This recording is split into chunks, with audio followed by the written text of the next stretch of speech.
There was a lot of focus at the summit on challenges in Latin America, and God knows there are many and they are urgent. But fortunately, there was also focus on the opportunities in the region, both to move supply chains to Latin America that could be more resilient, having learned the lessons from the sanctions on Russia and the interruptions from the pandemic, but also the energy transition and the role that Latin America could play with all of the copper and lithium in the region and all of the opportunities for renewable energy production. Manufacturers who right now are in distant lands, sometimes in authoritarian countries, they went there seeking only the lowest costs, are now reconsidering their supply chains. And there's real opportunities to move them to Latin America, a region that's geographically convenient, in many cases has great market access, and importantly, is largely democratic.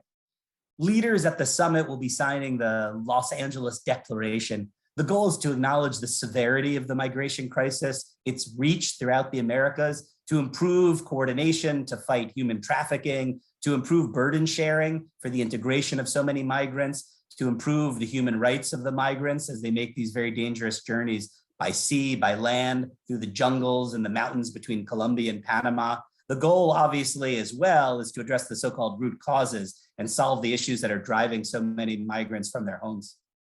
The United States for many years has been discouraging Latin America from its dependency on China, both trade and investment. And much of the region has been waiting for the United States to actually offer an alternative. The Summit of the Americas was seen as potentially that moment. And I don't think that the United States achieved that goal. It came to Los Angeles with a lot of big ideas, but not nearly enough resources to compete with China and start to reduce the influence it has in the region.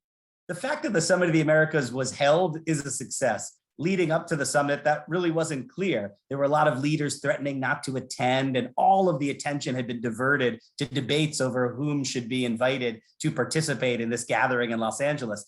People showed up, most of them anyway, and ended up talking about really pressing issues.